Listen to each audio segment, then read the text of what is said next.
Everyone say thank you, Ian. Thank you, Ian. Thank you, Thank Ian. you, Ian. Did I record that?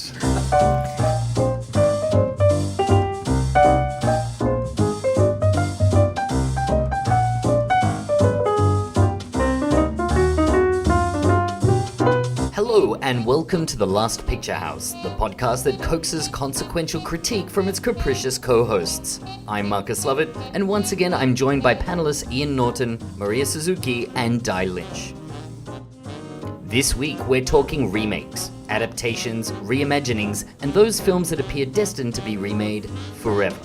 And if you like what you hear, please rate and review us on iTunes. At some point, just about every filmgoer has uttered the immortal words, "Why did they need to remake this?" This week, we attempt to answer that question. And just a note, we're not talking parody, say The Player, pastiche, say Kill Bill, or sequels, the name's Bond, James Bond. So Maria, I want to start by talking about the classics, the films that have been made over and over. So often these are great works of literature, and I'm thinking of like Romeo and Juliet. It's not just because studios don't have to pay for the rights. Well, certainly the economical, financial aspect, I think it's very important. But at the same time, I think some of the films that we see constantly being remade are pivotal to our imagination or our education. I'm thinking about classics like Little Women or all the Jane Austen production. And as a piece of trivia, I think that the most remade classic is The Three Musketeers, with 27 adaptations into Wow. movie. Have you seen any of this? I've seen maybe two or three, yeah. I still remember the very bad one with Leonardo DiCaprio. I don't know if I've seen that one. How long ago was that? Went the 90s sometime? I think the 90s probably. He was still young and thin. That's the man in the iron mask. Okay, there you go. Thank you, Di. Personally, I've seen a lot of the adaptation of Jane Austen, Pride and Prejudice, or Emma. I think the point is that, first of all, strong characters. So I think that every generation wants to see their Emma, wants to see their D'Artagnan. What are some other classics that have been remade over and over? Yeah, well, there's a big theatrical tradition of redoing Shakespeare. Most of them are fairly kind of cautious rehashings of, that sort of 70s, 80s Shakespeare, the RSC versions. You could almost make a case they tend to be passion projects of a certain actor who reaches a certain stage in their career, and then they want to make something like that has literature worth. A lot of the time we're talking canon, right? So we're talking Shakespeare, we're talking Dickens adaptations. So I'm thinking things like A Christmas Carol. It tends to be generational as well. They come about every 10, 20, sometimes 30 years. Christmas Carol's been remade. For my generation was The Muppets. That's my classic. Michael Caine played brilliantly. Scrooge, fantastic. And was it the great Gonzo as Charles Dickens. But there was a Jim Carrey one as well, wasn't there? The CGI animated one. Yeah. Which looked strange and quite disturbing. The generational thing is interesting because it touches on what we were saying about A Star is Born as well. So every generation has its alley, it has its Jackson Maine. And I think sometimes that they can find that character in stranger places. So one of the best adaptions of something like a classical literature, as Maria was saying, you could make a case for Clueless being the best adaptation of Jane Austen novel, Jane Austen's Of Emma, yeah. And that's a good Cher film. is Emma. Judgmental and matchmaker, but in reality she's totally insecure and totally wrong about her life.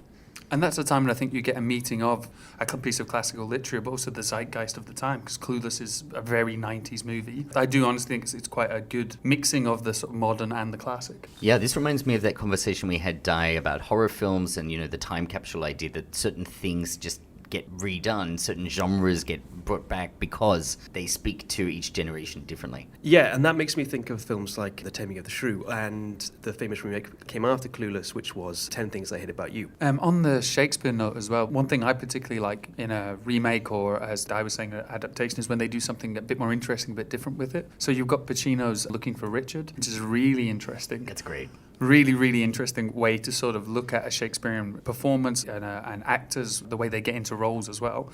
But also, sometimes these passion projects do work. I'm sure we're going to move on in a minute and talk about lots of examples that don't. But I think in Looking for Richard, you do have an actor that's obviously very passionate about Shakespeare, but also passionate just about acting as well. So he tells quite a unique, interesting story. Yeah, another one is Forbidden Planet, which is based on The Tempest. And that's been remade a couple of times. Yep. I'm rather partial to the musical as well, which has got some great tunes, and it's No one's ever seen the musical? I'm shaking my head.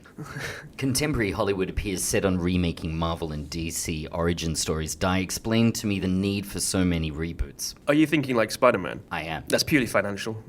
I mean, Sony had to keep the rights, and they would have reverted back to Marvel had they not. That's it. So yeah, essentially that's it. I think that's the case. I'll just cover myself in sort of libel territory. I'm pretty sure that's the case. I don't know the backstory on what's happening with Spider-Man as a property. Sony own him. I know that they have it, but I mean, they haven't really been able to do a lot more with it. It's No, just been they had a rehashing lot it. planned with the Andrew Garfield franchise. That was the Amazing Spider-Man. So they were going to spin that off into a Sinister Six movie, I believe, which is a famous roundup of Spider-Man villains. I think it was at the time Amazing Spider-Man 2 came out and the massive Sony leaks happened. Ah. And that killed anything that was in production at the time.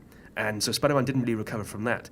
In the interim years, Marvel started taking over the world and all And of their Garfield's movies. career was taking off. It's such a shame for Andrew Garfield as well. When he was interviewed at the time when he landed the role, he kept describing how much he dreamed of being Spider-Man as a kid. It was his favourite hero. He had all the comic books. Well, in Hollywood, you never know, so you always have to pace yourself in interviews.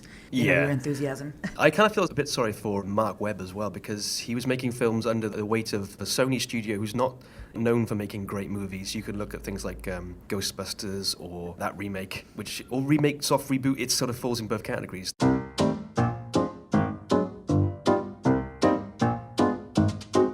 Reboots.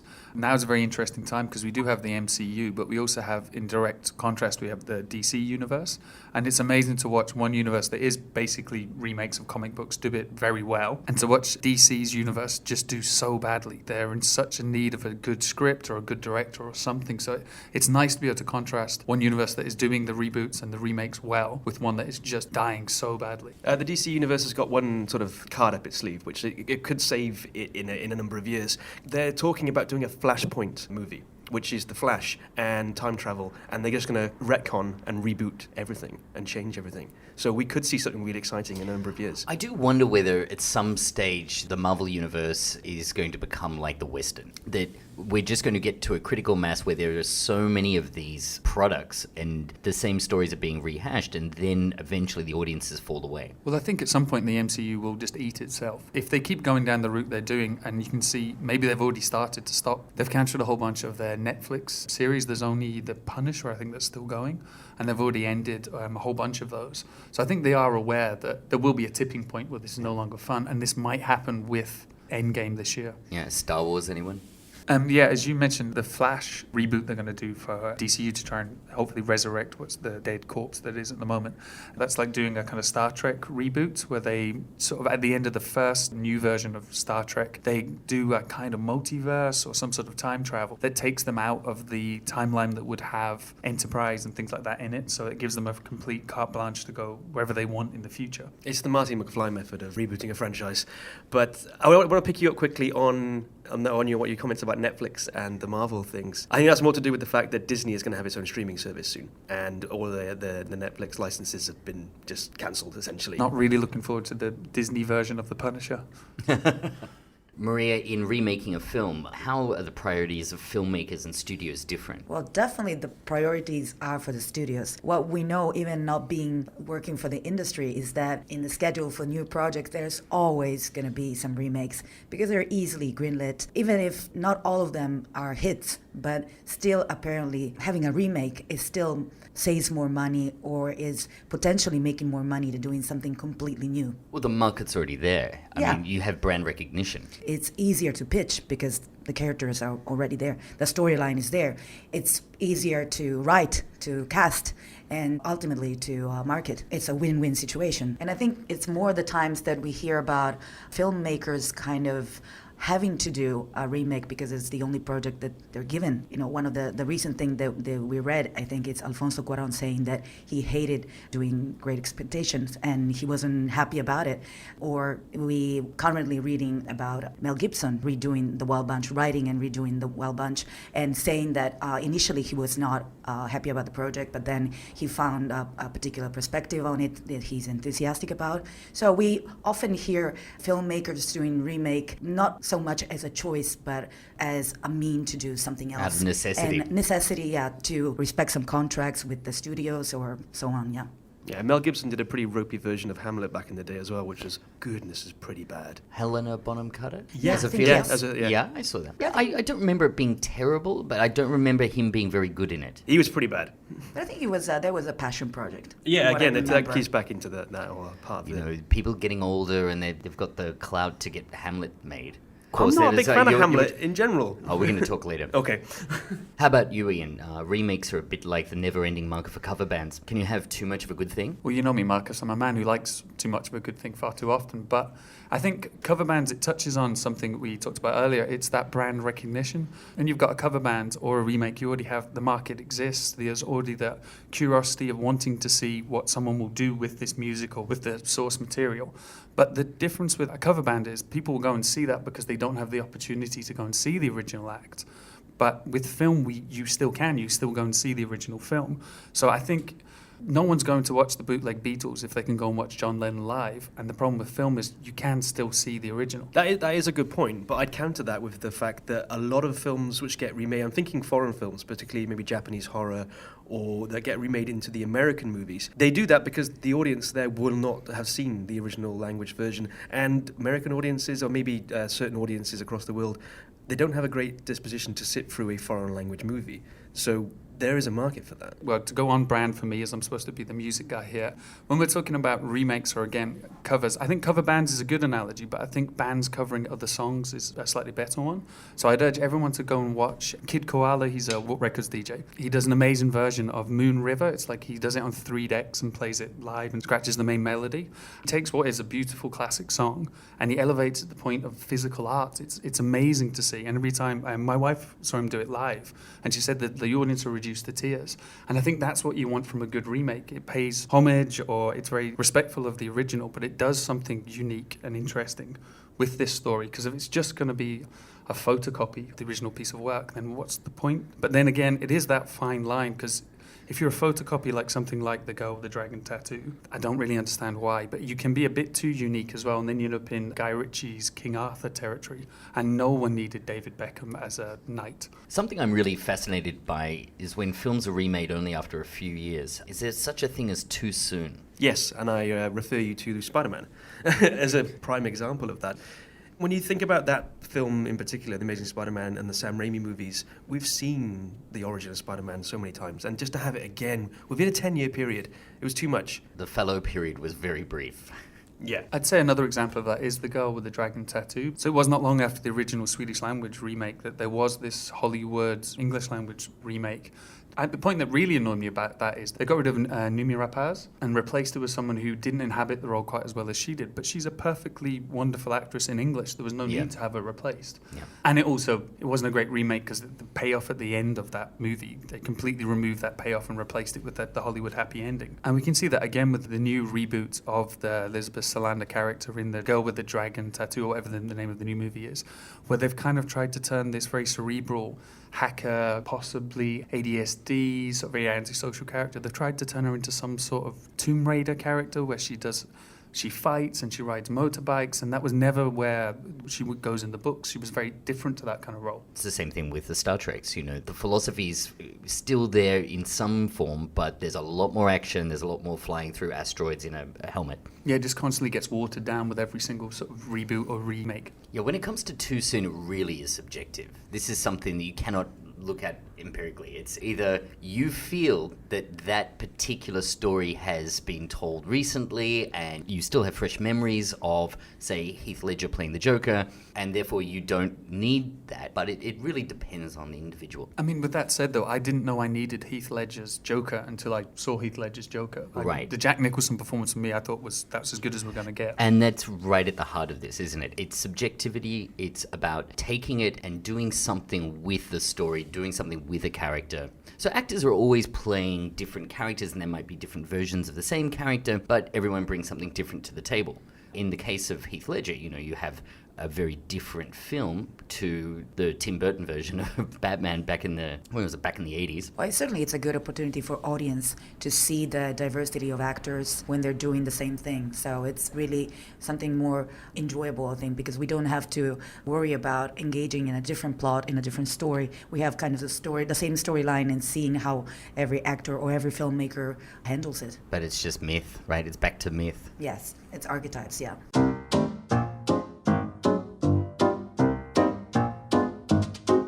Technology changes, as do audiences' taste. Directors have been known to revisit their own films, haven't they, Maria? Yes, and I would say that technology changes more than people's taste, because what we're discussing now is basically, as children, we enjoyed hearing the same story again and again, and maybe with some variation. So it feels more and more that the audience is turning into children waiting to hear their bedtime stories. So I think the technology really, really changed, especially for the first remake. So we're talking 1910, 1920s, 1930s. So I think the biggest thing is changing from silent movies to talkies. When we think about filmmakers remaking their own work, the first director I think of is Cecil B. DeMille.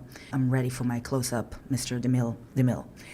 He actually holds a record for being the only director so far that has remade one of his own films 3 times. 3 times? Yes. It's kind of an obscure film called The Squaw Man. It's about an English gentleman that has to escape Britain for family reasons. You guys know this story? Sound very familiar? And marries a Native American woman. He remade it twice as a silent movie and then as a talkie. After that, he has remade, I think, 4 more his own movies. I think one of the most famous one is the 10 Commandments. Of course. But he was someone that I think took pride in thinking that could remake a film with better technology, with a better budget. The original, the 10 Commandments, even though it was made in the 1930s, for those times, is a very visually rich movie. Cecil B. DeMille, darker, grittier. Yes, exactly. But I think when we talk about great maestros remaking their own film, I think we all think about Hitchcock. Alfred Hitchcock, he notably redid The Man Who Knew Too Much, changing the location from Switzerland to Marrakesh. If you compare the 2 films, it's really difficult, I think, to choose, because in his own words, to the famous interview he had with French director François Truffaut, he said that his first version was the work of a talented amateur, and the second one was professional work. But I still find that Peter Lorre is a way scarier and convincing villain than the ones in the new one, which I don't remember who he was. The new one being the the new one being, 1950s. the 1950, like relatively new. I mean, you have to be in a pretty privileged position as a director to go back and remake one of your films. I mean, I think we can all appreciate an artist growing over the years, but it's really fascinating because you can really see the difference between the 2 films, and you can see how Hitchcock's skills as a director and as a storyteller really evolve over the 2 times. Well, actually, I think that this film was kind of a contractual obligation to redo this film. And I think that Hitchcock was pretty confident that it was one of his better tailored movies. He didn't change that much, because if we think about it, both end up in the Albert Hall, and the key point in the finale is pretty much the same. So we see that he is, as I said, pretty confident about the structure of the film. And there's a homage to that in Mission Impossible as well. Oh, yes, definitely. Which one? Very obvious homage. Yes. Di, what you were saying really made me think of another remake by the same director, in this case, Ozu Yasujiro. He redid a movie that was a silent melodrama. It was about a traveling acting group. In Japanese, it's called Ukiusa, and I think it's translated as the story of floating weed, I think. And he redid it with the same title in 1956, I think. And it was totally a technically different movie, because as the story, the scenes, the peak scenes are pretty much the same, but he really changes technically in terms of making it from a silent black and white movie to a Technicolor movie. Notably, he had hesitations about transitioning from black and white to color, and this was his second film. And I think he felt more confident to do something different technically, because he knew the material, he knew the plot, he knew how to handle the story. So I think this is a really good opportunity for film fans, for someone who loves a director, to see how much he or she has grown. Actually, sticking with Japan, The Grudge was remade by the same director. Giovanni. So, and that was, I mean, that's an interesting case, because you've got a film which is a really affecting horror for a Japanese audience being remade by the same director for an American audience. I bet we can pick up on some. I want to put those back to back and watch them, or even on 2 screens. and just have them run and see what similarities you pick up. I bet it'd be really interesting. I think it was a choice of Sam Raimi was the producer or something, and I think his choice was to take in a Japanese director to make it. And yeah, famously, Sam Raimi, I completely forgotten, he remade Evil Dead. Evil Dead. Yeah, and Yeah. The Evil Dead 2 is basically Evil Dead 1. So I think another interesting case is Michael Mann's remake of originally LA Takedown, which I think was actually a TV show rather than a movie, but then he remade it as Heat. As you mentioned earlier, it's not just the technology, it's the access to a bigger budget, maybe more influence, being able to connect with different actors, and that brought us the first on-screen performance of Pacino and De Niro together. So I think that's very interesting to contrast the TV show with the final film he produced. So here's a hypothetical. What film would you like to see remade by its original director, or maybe another director? Okay, I have 3. Ant-Man, I'd like to see originally be made by Edgar Wright. I think a bit of a bad I call agree. taking him off, or whatever happened, I would have loved to have seen Edgar Wright's Ant-Man. The other one, Solo, Lord and Miller's original workings of that, it looked like a totally different film, would have been interesting. Now, they're my 2 fun ones. The more serious one is, I want to see AI by Stanley Kubrick. That's my one. They're very good picks, though. Thank you very much. So AI was in the works with Stanley Kubrick for years. He famously over-researched absolutely every facet of his films, and he had reams of material ready for Spielberg, who ultimately made the film, the early 2000s? I like Spielberg. I really do love his films, but there's just something a bit too saccharine about AI that doesn't sit with me. Kubrick's point was that the Pinocchio story is more a Steven Spielberg story. I think that's what he said to him by fax that got Spielberg involved earlier on. But there is certainly a moment in AI when you can see Spielberg's influence takes over, when this big blue genie appears and it's all animated, and then it goes in a very different direction, and we didn't need the teddy bear or aliens.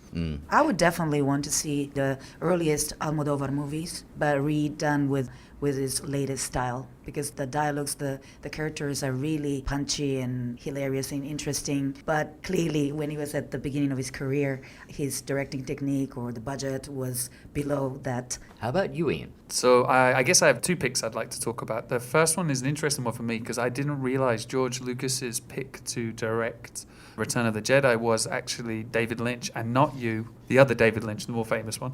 No, his original pick was David Lynch, which I think would have been a very interesting direction for Star Wars to have gone in. If you go on YouTube, you can see there's a fan-made version of what this would look like. It's a 3-minute, I guess, trailer. I don't really know. It's quite fascinating. It's truly odd. I have to see this. It's Yoda speaking backwards, there's Han Solo's face melting, and you will never look at the singer from the cantina scene the same way ever again. Wow. But it would be definitely an interesting direction. What about the Rabbit family in Inland Empire? I kind of love them. Oh, he does things to Ewoks that I don't think we can talk about on the air. The other one for me that I think would be truly interesting, and whether you can say this is really a remake, I'd love to see Koreeda direct one of Murakami's stories. So I'd love to see him direct something like The Wind-Up Bird Chronicles or Dance, Dance, Dance. But if we're talking remake, I'd like to see what Koreeda does with Norwegian Wood, because I think that film itself, there is a good story in there, but the portrayal we got of the characters, and they used some non-actors as actors, and I just didn't really believe any of the dialogue scenes. We were saying when we talked about Burning, really Murakami is so difficult to put on screen, really, like visually. Yeah, but I think with Koreeda, he's someone I think you could trust to maybe do.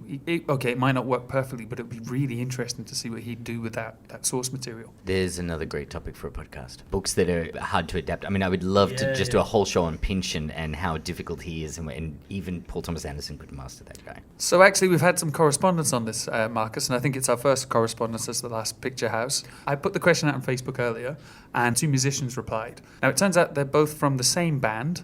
So if you do like your hip-hop, rock and raucous, please check out the Beat Jackers. Their Facebook page is Beat Jackers 2.0. But they both replied. And see if you can guess which one was more hungover when they replied this morning. The first one is from Ray, who suggests he'd like to see The Meg remade by Andrew Traucki.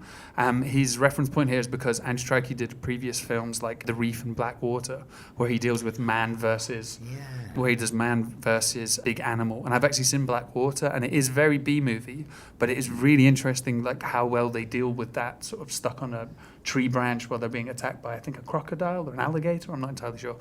We had some other correspondence from Paul, who's the singer in the Beat Jackers, and he suggests a whole bunch of things. He brought up Ant-Man 1 and 2, directed by Edgar Wright. He would like to see the Star Wars prequels directed by Irvin Kershner, who actually passed away in 2010, but that was George Lucas's, I think, original plan for it. His other ones, some of these are actually great. He wants to see the Twilight Saga redirected by Quentin Tarantino, because he wants to see those moody tunes given something interesting to say. And the one I really like here would be Resident Evil, redirected by George A. Romero, which I think could be very interesting. Actually, George A. Romero directed the live-action advert in 1998 for Resident Evil 2, which has been recently remade by a couple of my old colleagues who used to work on the magazines with me back in the day. So if you're looking at the new Resident Evil 2 live-action advert made by my friend's production company. And our final piece of correspondence is very Natsukashi nostalgic for me, because it's a guy that I haven't heard from since I graduated university. So JC Carr, it's nice to hear from you. He would like to see Scarface redirected by Antoine Fuqua of Training Day fame. And actually Ray then chipped back in and said, apparently that's in the works. There is going to be a remake made by that director. So let's hope and see.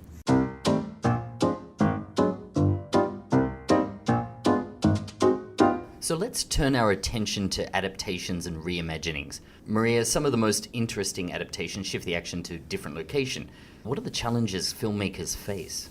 Well, I think that one movie really brings also the culture of the country that it's set in. So for some genre, like for example comedy, so many things are funny because they stem from particular point of views or cultural points or taboos. So obviously when you change the context, you have to be really careful that the mechanism still works.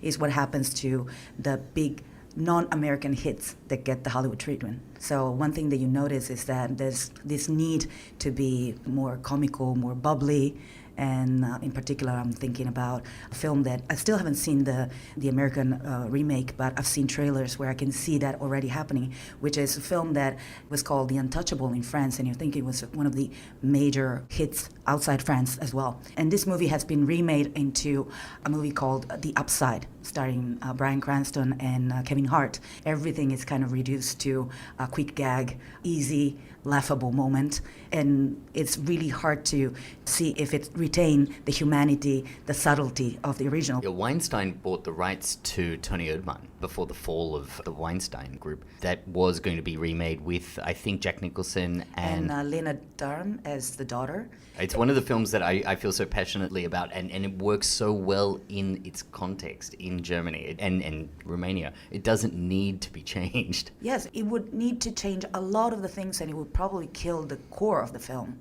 I think it's very challenging, and I certainly can think of great examples of non-Hollywood things redone in Hollywood that work. Thinking about Insomnia. Yeah, that certainly worked. So I think Nolan's remake of and I'm not going to attempt the director's name, but the 1997 Stellan Skarsgård-led Insomnia is an interesting prospect. I do love my Scandi dramas, and I'm genuinely terrified of the entire Skarsgård family. But I think, Pacino and Ron Williams' dynamic in the new setting in northern Alaska sort of really worked. Williams is truly creepy in this film, and I think coupled with 1 Hour Photo, it's some of his best performances outside of Good Morning Vietnam. But I think Alaska itself brings the same kind of oppressive sort of beauty that Norway did to the original. But I think somehow Alaska feels more claustrophobic, and I think that it's less open than Norway. And I think that really added to the power of the movie itself. Here you could also make a good case for Scorsese's The Departed, which is a remake of 2002 Lau and Mak Hong Kong film Infernal Affairs. And I mean, I have a real soft spot for Infernal Affairs. It's a great movie. I really liked it. And I think Hong Kong itself is actually, the backdrop of Hong Kong plays a character in that. Yeah, and those tall buildings, the meetings on top of buildings, it makes a lot of sense in Hong Kong, because you have that vista. But then moving it to sort of Irish Catholics or South Boston and bringing it inside the bars and the workers' unions, I think that it really added a dimension to the plot that perhaps I wasn't getting from the original, and I think a brutality that it perhaps isn't there in the original itself. For me, The Departed didn't work nearly as well. In Infernal Affairs, you have a really good opposition between, I think it's Long and Lau. I mean, the two of them seem to be peas from the same pod, whereas that didn't really come through in The Departed so well. I think I'd like to say in defense of remakes here, though, there are times when the remake sort of draws your attention to the original. Now, I don't know if I would have watched Infernal Affairs without The Departed. That's an excellent point. Yes. And I think the same can be said of something like Let the Right One In, or even maybe less for us because we do like Asian film, but Old Boy. I think that brought a whole audience to the original Korean film, which for me is one of my favorite films. To Korean cinema as a whole, yes, And definitely. for that, I have a question for you, Maria. Scent of a Woman is a remake of the original, and I haven't seen the original, but now I'm desperate to see it. So how does the Pacino film stand Well, up? if you understand Italian, it's on YouTube. We can watch it together. I can sum up what's happening. I think it's the example of what I was saying when I say that Hollywood always feels the need to lighten up things to make them more entertaining. In the original, which is a 1976 movie, first of all, was directed by Dino Risi, who is a famous director of Italian comedy, or comedy Italian style. So it's a story of this ex-military guy who has an accident with a bomb, so he loses a hand and his sight. And he's an odd character. He lives with his aunt, and sometimes he hires people to travel and go and eat well, meet women. From the first moment, we know that he's obsessed with women. In the original, we don't have the tango scene, some of the big trip to New York. We don't have any of this grandiose moment. It's a simple trip on a train from Torino, where the journey starts, to Rome and Napoli. And we kind of know along the way that this guy is thinking of maybe killing himself. So it gets really kind of sad and gloomy along the way, but still keeping the comical. Because that Pacino performance for me is kind of, maybe iconic's the wrong word, but it's infinitely quotable, and it's one that me and my friends were shouting lines from it for months afterwards. Is Pacino channeling the original performance, or is he bringing channeling his is a own? very diplomatic word. I would say he's copying. Some of the main mimics are totally stolen from Vittorio Gassman, who's the actor playing the same role. How do you say hoo-ha in Italian? Oh no, I think it doesn't use a particular word. It's just shouting. I think the Pacino one is really kind of a show-off, very quote-unquote Hollywood way of portraying the character. One of the things that I find really interesting about this is what a particular culture chooses to focus on, what you choose to build up. So it might be a catchphrase, it might be focusing on the suspense or the comedy. Going back to Infernal Affairs, I remember the original not being particularly violent. It has its violent moments, but it's very tense. And the Scorsese version doesn't really retain the suspense in the same way. The original really ratcheted up the suspense. The second film, you lose some of that to the dialogue, to the quips. Which is kind of ironic if you think how Scorsese handles suspense and creating a tense atmosphere very well. So I always wonder what happened there that didn't make it work. Which leads us back to Silence. Because The Silence essentially is a literary classic, but this time it's made by Scorsese, an American production team, shot in Taiwan. In Taiwan, yeah. To me, it really retains the DNA of the story. It's about Catholicism and colonialism in Japan. I felt that the film really worked as an adaptation. I think that it's one of the best films made by non-Japanese about Japanese culture, and especially the foreign element in the Japanese context. It's also a film that I think does colonialism better than a lot of other films, because it looks at the idea of the enlightened priests, in this case, traveling to Japan, and they're on a mission from God, and they really believe in what they're doing. And at the same time, you can also understand the values and the way of thinking of the people in charge of Edo in that period. So it's really remarkable, in fact, that he's able to channel the Japanese approach to filmmaking. In this case, I see a lot of Mizoguchi, especially in the scenes on the water. I think there's some clear homage in there, even more than filmmakers that get talked about a lot, talking about Scorsese movie, which is Ozu or even Kurosawa. But I think a lot of Mizoguchi is present there.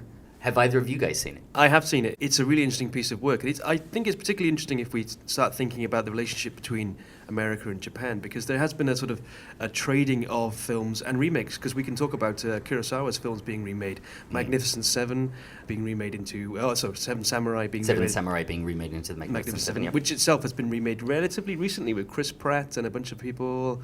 Denzel Washington is in it. Fistful of Dollars. Fistful of Dollars. An interesting remake is Miike Takahashi's remake of 13 Assassins, which itself, the original 1963 one was remade in 1967 as The Dirty Dozen, but Miike Takahashi said he wanted to use part of The Dirty Dozen in his remake of 13 Assassins. So here we have a film that was set in Japan, moved to America, and then back in Japan, but using some of that influence of the American cinema as well. So that's a very interesting voyage for a film to take by itself. How many films did he make that year? Miike's famous for making 2 or 3 films a year. He really pumps them out. You always have to wonder what would happen if Miike made 1 film a year rather than, say, 2 or 3. If he just calmed down and concentrated on one thing. Do you think perhaps he has ADHD? A remake that I loved was Scorsese's Cape Fear, Oh, yes. based on the 62 original. Famously, both films used the same great Bernard Herrmann score. Yes. Which is really a character in the movie. Maria, Cape Fear is an example of adapting to a new era. Do you think the film benefits from the change in period? Yes, I think that in this case, seeing the remake, it really works. And incredibly enough, it took 1 year to convince Mr. Martin Scorsese to do it. Knowing his love for film noir, I would have thought that he would be the one pitching it to the studios, but it was not the case.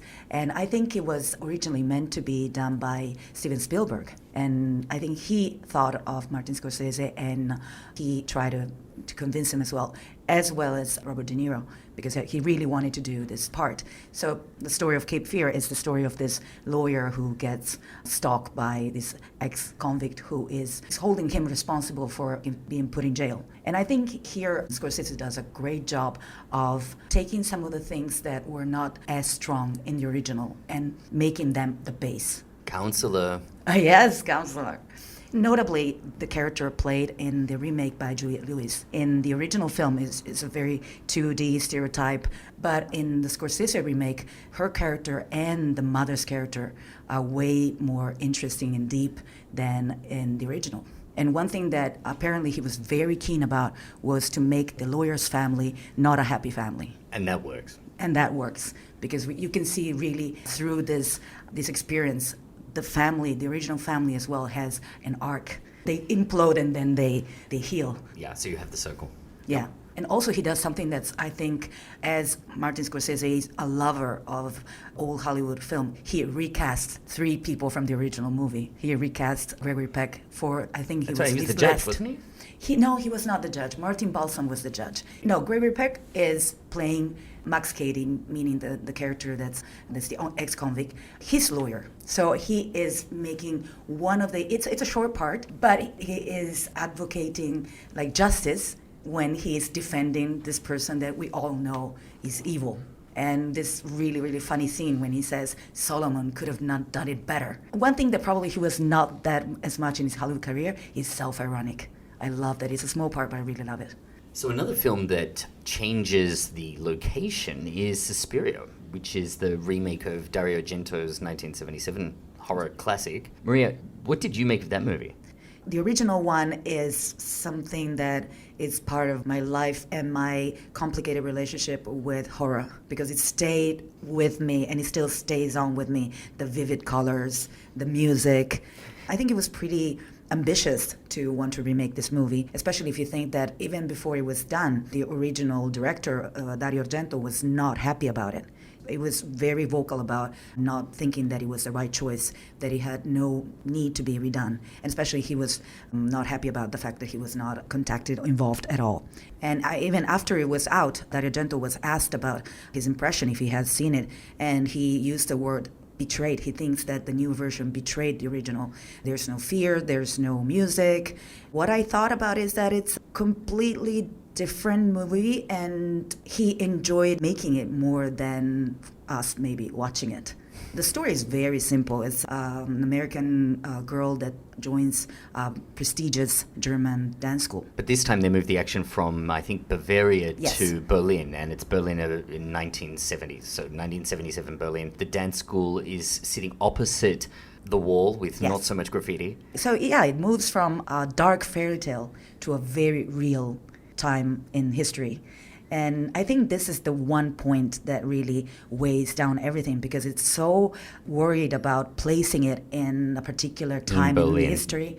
and there's a reconstruction of the city, even the little things, the phones, the tables, and there is a complicated backstory for everyone. And I think this is a little bit of a heavy load. You just nailed it. The complicated backstory for everybody that gets in the way. Yes. I mean, the first film was essentially a fairy tale. It was Bluebeard's castle. It was a woman opening doors and finding horrors behind them. And here, I know it's a very economical film too. The other thing that we should stress about Argento's movie is that it's only, 90, 100 minutes, whereas the remake is at least 2.5 hours 152 minutes, yes, of pure descriptive information about Berlin at the time, or about the story that was really just a guideline. It was just, okay, there's witchcraft, there are witches. And then it was just a continuous scare and stimulation of your nerves, your eyes. As I said, well, yeah, it felt like a sort of a preparatory sketch for a film about the Baader Meinhof gang. Yes, it was more about preparing something and gathering the information. And now you should strip down of all of it and pursue characters or stories. And what's really interesting about Guadagnino is that his muse is Tilda Swinton, and she has this ability to save it all, because there are scenes that if they were played out by a different actor would be just ridiculous. So she plays this Pina Bausch-esque character without being a parody, which is really only Tilda Swinton could do it. Because she has the manner, the smoking and dressed and exactly dressed the same. The hair is yes, the same yes, as Pina Bausch. Yes.